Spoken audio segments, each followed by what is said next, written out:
Okay, I'm back. And I have a story to tell, and it's kind of funny. It is funny, it's just like, it's so awkward. I tried to record a video yesterday, but like, there's people in the house, and it's like, I don't know how like people, like YouTubers, or whatever the fuck, they record videos, they must like have like a single house apartment, or something, where like the walls are made of fucking concrete, because I don't know how like, I was trying to record a video, I was talking, then you hear like fucking people stomping, bursting through the fucking door, and it's very, very frustrating, and it's not very cool. But let's get back to drawing. I tried to tell this story, and it's awkward because it is a funny story. It's just, it's kind of like inappropriate a bit. But it's about my friend and his escapades, because he's kind of fucked himself over a bit. So let me think. It's him. Okay, fuck. I want to write it down so I keep it in my mind. I'm just gonna write it here so I keep it in mind. So my friend is in a friend group, yeah, of 4 people. His friend, himself, his friend's girl, not really the friends, and the girl who he's trying to get off with, at least. But what happens here is like something that is kind of common, and I've seen it a lot actually. It's let me turn this down.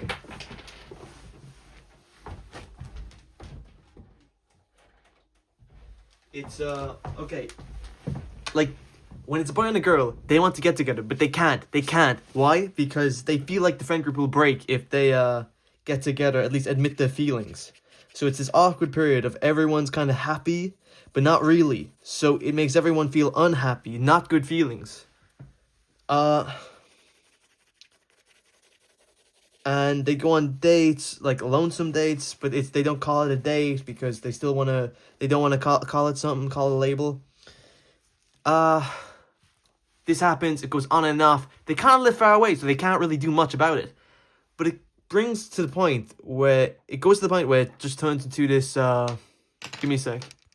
Okay, I hope the audio is better. But it gets to the point where these guys, they admit their feelings. They say, like, what are we? Like, do you want to be something? And my friend, he wanted at the start, switched flippy-floppy. He doesn't really know what he wants now. And he said, look, I think it's best if we just don't do anything together, because we've had enough time together and it hasn't really clicked exactly how, like, he imagined. So he just said, look, we're not going to bother with it. Or whatever. So she starts crying now, because she's at his place. She starts crying, he goes to comfort her, one thing leads to another, they fuck. What a horrible, horrible idea. What a non-sided. Imagine the fucking post-nut clarity. It must be horrific. It must be terrible. After they do it, it's like, okay, we shouldn't have done that. We'll never do this again. This is the last time we see each other. Bye, bye, bye, bye, bye. And recently, I talked to him the other night. I didn't know that they kept on talking. They kept on going out together. Well, like, at least texting each other about it. And here's where it gets, like, even deeper. He already, like, he's digging the hole. He's not fully in the grave yet. It's halfway there. He goes out sometimes. He likes drinking. He likes smoking. He likes fucking going out, partying, whatever. It's not for me. He does it. There's another thing. He has a very, very racist, not a friend, more like a person from the town he grew up in. And he's now in the city. And, well, my friend, him, he gets off with a black lady, a woman of the, well, not a woman, no, like, not a woman, not a prostitute, I mean, like, just a black lady, probably. And the racist friend sees this, and he's in high alert, because he sees this proud, white, young guy, race straightener, and whatever the fuck, and he decides to shoot a little text over to the other lady. So, my friend, he enjoys the night, he relaxes, he he enjoys his night, whatever. He wakes up, he's walking back to his apartment, and he's getting calls and calls and calls on the other end constantly that you fucking cheated on me, you did this, you did this, you did this. You know what to fucking solve all this? Being like autistic and being fucking clear of like what you want. And like it really does just solve all your problems when you're just being like stupidly honest. If that makes any fucking sense. Look, this is, I guess I'll just talk about relationships for the rest of the fucking video, because it's a lot of things like I want to kind of get off my chest. So, yeah, I've seen this happening with like so many fucking guys where it's like, are they scared to kind of shoot this shot or whatever? And it's kind of the fear of what is like what could happen, you know? And it's always like, I don't know. It's like going outside and thinking you're gonna get stabbed. It's very, very unlikely.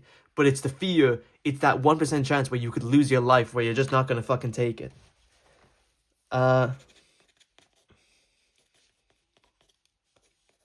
Sorry, just need to do this.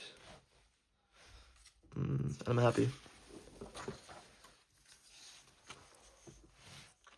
Talking about relationships, sorry. I've seen this with a couple of guys as well, where I remember I was talking to another person, my friends, and they were talking about people that they meet, like at the club, whatever. And there was one guy, I don't know his fucking name, I don't really want to know his name, but he was saying like, oh, it was nice to go out and relax and you meet so many ladies. He had a girlfriend at the time. He cheated on her. And then the post on clarity was like, oh, why did I do that? Why did I do that? He still didn't tell his girlfriend. I don't even know his name. So I would like, I can't fucking rat him out. But the idea is like, he's like nearly crying over it. And it's like, how fucking short-sightfulness can you be? Like, you know what I mean? How like, I feel like a lot of people don't realize what's in front of them, and it fucking pisses me off. And when you hear these stories, like, I don't know, it should fucking piss you off. It makes you, like, realize, like, you have to be grateful for fucking everything, because you could just, like, I don't know, lose your mind and just be like, oh, wait, this is enough, blah, blah, blah. And I think that's fucking stupid. I think it is really, really dumb. I do have a girlfriend. And I literally told everyone I got her by like being really autistic and being extremely upfront about everything. I like literally talked about it like, this is what I want. I want a relationship. I want it like this. If you're not for it, that's okay. And like, of course, like I didn't like straight away have it like as a girlfriend, like have her as a girlfriend. It took time to like warm up as well. But it's just, I don't know. I've seen it with a lot of guys, and it's kind of weird in today's world, because there's so much stuff like where the fuck do people meet nowadays, you know? Like at college? Like, you're just meeting the people in your vicinity, really. Unless you're American, you're fucking talking to everyone. But like, growing up in Ireland today, you're like, where do I go? What do I do? And all of it, like, when you want to meet, like, new people who are young, it's, like, doing all these things where it's drinking, smoking, and I'm straight edge. I'm not about that lifestyle. Fuck that. CM Punk and all that. But, I don't know. I feel like some of those people, when you meet them, it's not worth kind of, like, interacting with them to an extent. I don't know if that's mean. That's just my, like, that's me being honest, you know? Honesty is the best policy.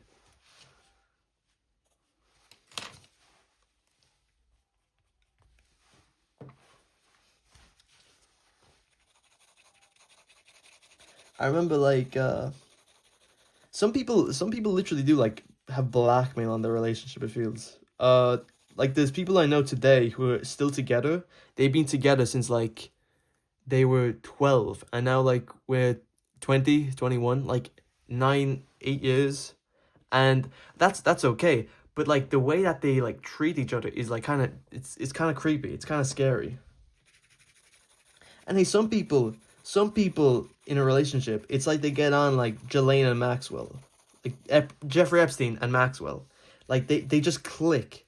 It's like this inherent evilness they like share, and you see it, and like you just good for them. I think you're both fucking insufferable. I don't like either of you, but I'm kind of happy you guys like you found someone, you know? No matter how tremendously bad or ugly you both are or whatever. I'm joking. But yeah. I remember like growing up and you hear these stories of like people literally going crazy over like people.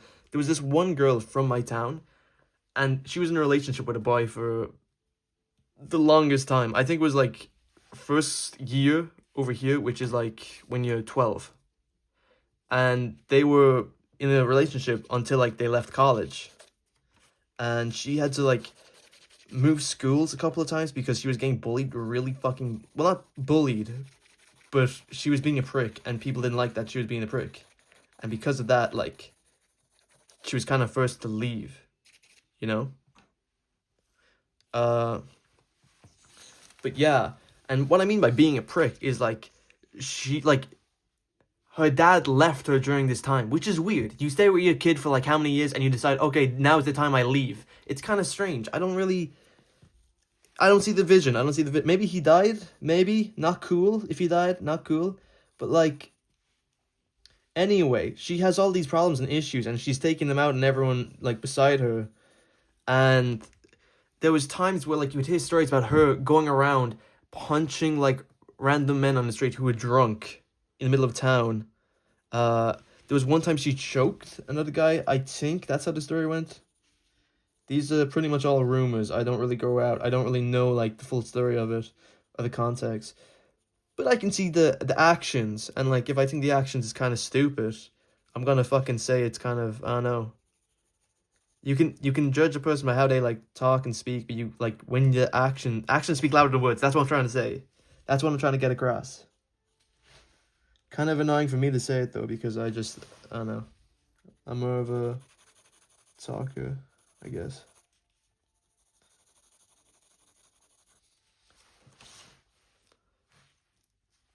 I'm really liking drawing this character in particular as well because it feels very cozy, and like I can leave this insignia on and it can tell like a story itself just by having it there. It's really nice.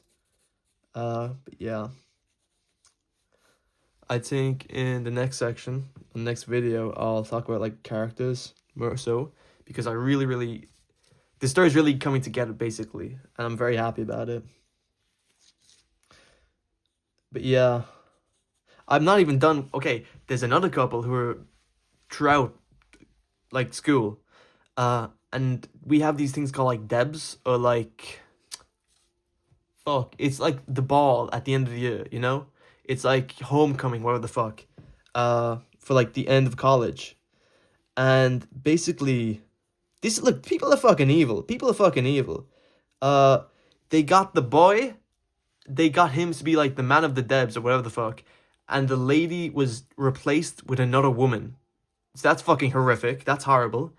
Uh, Ben gets called to the stage. He walks up. And then like he's just in front of everybody, whatever the fuck, and they call another lady, and herself, the other lady, the girlfriend, she's expecting her to come up. So when she sees another name, she runs to the bathroom, and she fucking cries her eyes out. That was a crazy depths as well. That was the first time I did like weed. I fucking hated it. I was literally seeing like hands coming out to grab me. It was horrible. It wasn't really the best.